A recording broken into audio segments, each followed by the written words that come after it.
जय हिंद दोस्तों, कैसे हैं आप सब। उम्मीद करते हैं आप सब अच्छे होंगे और आपकी तैयारी बहुत ज़्यादा अच्छी चल रही होगी।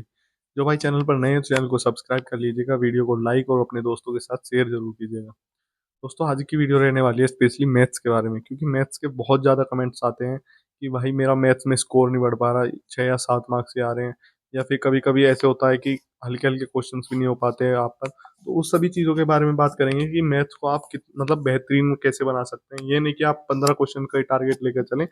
अगर दिल्ली पुलिस में 15 क्वेश्चन आते हैं, अगर आप 10 तक भी पहुंच जाते हैं तो आपका एक अच्छा स्कोर मान सकते हैं। तो बात करेंगे कि आप 10 नंबर तक कैसे गेन कर सकते हैं। अब जो भी बचे हुए दिन हैं मैथ्स में, मतलब दिल्ली पुलिस के लिए, तो मैथ्स में अच्छा स्कोर आप कैसे गेन करेंगे उसके बारे में बात करते हैं। तो वीडियो को लास्ट तक जरूर देखना। भाई देखो, अगर आपका पहले मैथ्स के कंसेप्ट क्लियर है, जो मतलब बच्चा पुराना है उसको मैथ अच्छी तरीके से आता है, तो उसको अब आखिरी दिनों में क्या करना है, बस आपको प्रैक्टिस सेट लगाने हैं। और जो प्रैक्टिस सेट में आप क्वेश्चनों पर अटक रहे हैं, उन क्वेश्चनों पर आपको प्रैक्टिस करनी है। आपको अपना टाइम खराब नहीं करना कि आपने कोई मोटी बुक लगा रहे हो, उसके ऊपर पूरा पार्ट पार्ट निकाल रहे हो। मतलब एक पहले लाभांश निकाल लिया, फिर परसेंटेज निकाल लिया, जो भी आपको ऐसे पार्ट निकालने हैं। आपको मिक्स क्वेश्चन करने हैं। इससे क्या होगा, आपकी स्पीड बढ़ेगी क्वेश्चनों को करने की। और एक जो बच्चा होता है भाई, जिसको थोड़ा मैथ कमजोर होता है, क्योंकि ज्यादातर जो प्रॉब्लम मिलती है वो मैथ में मिलती है, रीजनिंग तो सब कर लेते हैं। अगर आपका मैथ कमजोर है भाई, तो आपने मान लो किसी ने बच्चे के बहुत से जैसे पार्ट थोड़े हार्ड हैं, चक्रवृद्धि ब्याज है या फिर 2D 3D बोल रहे, उनमें बच्चों को प्रॉब्लम होती है। बहुत से भाई ने तो कर लेते हैं संख्या पत्ती सरलीकरण वल्लीकरण। तो अब इतना समय नहीं बचा है कि आप उनको पार्टों को सीखोगे, चैप्टर्स को सीखोगे। तो जो आप भाई आपने अभी मैथ शुरू किया, मतलब थोड़ा कमजोर वाले जो जो आपको चैप्टर्स आते हैं ना, जैसे जो भी आपको आते हैं हार्ड चैप्टर्स को छोड़ दे, तो आप उनके ऊपर ही प्रैक्टिस करो। उन आपको उनके ऐसी प्रैक्टिस करनी है, अगर पेपर में उनसे क्वेश्चन आए तो वो आपको क्वेश्चन गलत नहीं होने देना। अगर चक्रवर्ती ब्याज या जो भी आप में दिक्कत चले, आप उसको स्किप कर सकते हो, पर जो आपने सीखा हुआ है ना पार्ट, उसका क्वेश्चन आपको गलत नहीं होने देना है अंतिम समय में। बस मैथ्स में आप नहीं कर सकते हैं। देखो भाई, जो सबसे जरूरी चीज़ होती है मैथ्स में वो होती है कैलकुलेशन।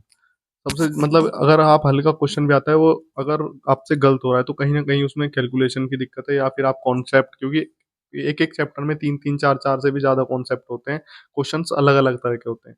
तो सबसे ज़रूरी होती है पहले बेसिक चीज़ें सीखना, वो आप सीख चुके होगे। और दोस्तों एक चीज़ और बोलूंगा मैं, जो मतलब कैलकुलेशन आप फास्ट कर सकते हैं वो प्रैक्टिस से ही होगा। मतलब कि या तो आप ऐसा करें कि टेबल्स याद करें कम से कम 20 तक, क्योंकि टेबल्स बहुत ज़रूरी होते हैं। क्योंकि अगर आप किसी भी संख्या को अगर छोटे से छोटे रूप में ले जाओगे तो वो लगभग, और 20 से तो कम, मतलब कभी कभी 20 से ऊपर भी हो जाती है, लेकिन 20 से कम तक तो हम उसे तोड़ सकते हैं। तो उसके लिए हमें टेबल याद होना बहुत ज़रूरी है।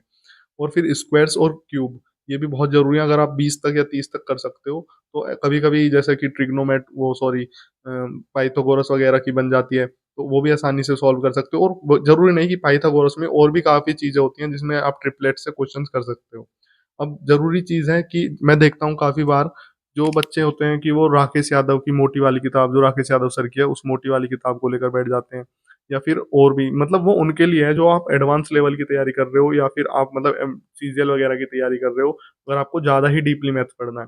बाकी भाई कोई भी पतली सी किताब उठाओ जिसमें आप मतलब जिसमें बेसिक कॉन्सेप्ट हो, और मतलब एक चैप्टर में ज़्यादा क्वेश्चन ना हो, 70 से 80 क्वेश्चन हो। अगर आप उस एक किताब को मतलब कर सकते हो, मतलब हमारे पास एक है ऐसी किताब, लेकिन वो ऑनलाइन नहीं मिलती।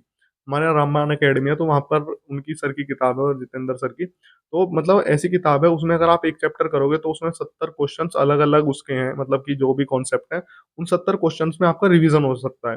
तो ऐसी किताब चूज करो, ऐसी नहीं कि आप शुरू में मतलब मोटी किताब लेकर बैठे हो, क्योंकि उसमें एक चैप्टर में 350 400 सवाल होते हैं। वो हो भी नहीं पाते, मतलब उनमें ऐसा लगने लगता है यार अभी तो इतने रह रहे हैं, इतने रह रहे हैं। तो पतली किताब चूज करो। या फिर आप एक बार जो अंकित सर की वो थी, हैंड नोट्स थे, जो चेतन शर्मा सर के साथ थे शायद, वो जो नोट्स थे वो सबसे पहले आए थे, अंकित सर के हैंड नोट्स हैं वो मैथ्स के। वो सबसे बेसिक, मतलब अगर जैसे कि एग्जाम नजदीक आ रहा है, अगर आप उससे क्वेश्चंस करते हैं तो काफी क्वेश्चंस ऐसे होते हैं जिनके आप कॉन्सेप्ट भूल जाते हैं। तो उसमें जैसे क्वेश्चन आए तो क्वेश्चन के साथ साथ सॉल्यूशन भी है, तो कॉन्सेप्ट तो क्लियर होती है। सबसे ज्यादा जरूरी है जो नंबर सिस्टम वाला क्वेश्चन है, या फिर पहले जो एलसीएम के में काफी कॉन्सेप्ट होते हैं नए नए, क्योंकि उन क्वेश्चंस को मतलब उनके हम, एक तो मैथ प्रैक्टिस से अच्छी होती है, और मैथ में कुछ चीजें याद भी करनी होती हैं, जैसे कि फॉर्मूलाज। और जैसे कि एलएसएम ऐसे में जो एलसीएम और एचसीएफ वाले चैप्टर हैं उसमें काफी मतलब नए नए कॉन्सेप्ट्स हैं, उन्हें भी भाई याद करना होगा, और वो याद प्रैक्टिस से हो जाते हैं। जितनी बार आप ज्यादा से ज्यादा उन क्वेश्चंस को लगाओगे वो आसानी से आपको क्लियर हो जाएंगे। आपको मेन फोकस रखना है जो ये चैप्टर्स हैं, मतलब कि जो छोट मतलब आसान वाले चैप्टर्स हैं, इनको ज्यादा आप फोकस रखें। बल्कि चक्रवर्ती ब्याज से भाई मैं सबसे आसान मतलब वो लगता ही आपको हार्ड है, क्योंकि उसमें थोड़ी कैलकुलेशन हो जाती है। बाकी कॉन्सेप्ट सबसे ईज़ी चक्रवर्ती ब्याज के ही हैं। अगर आप उस पे भी अगर थोड़ी-सी पकड़ बना लेते हैं, क्योंकि अगर पेपर में हल्का क्वेश्चन आ गया चक्रवर्ती ब्याज का, अगर आप उसे छोड़ दोगे या फिर आप उनकी मतलब चक्रवर्ती ब्याज को आप ट्रिक की तरफ भी जा सकते हैं, क्योंकि काफ़ी अच्छी-अच्छी ट्रिक्स भी मिल जाएँगी अगर आपको, अगर आप कैलकुलेशन नहीं करना चाहते। ट्री मेथड होता है, मतलब बहुत मेथड होते हैं चक्रवर्ती ब्याज के। मैं तो ये कहूँगा भाई छोड़ो मत कुछ भी। अब अपनी मतलब प्रैक्टिस इस तरह करो जो आपकी कैलकुलेशन भी फास्ट हो। अगर आपकी कैलकुलेशन फास्ट है तो मैथ्स आपका धीरे-धीरे अपने आप अच्छा होने लगेगा। यही था। और वो हैंड नोट्स मतलब ज़रूर ट्राई करना। अगर आपको पीडीएफ मिल जाए तो पीडीएफ से ज़रूर करना। अगर आपके पास किसी दोस्त के पास हो तो आप वहाँ से भी कर सकते हो हैंड नोट्स। उससे आपके सारे मतलब टॉपिक्स क्लियर हो जाएँगे।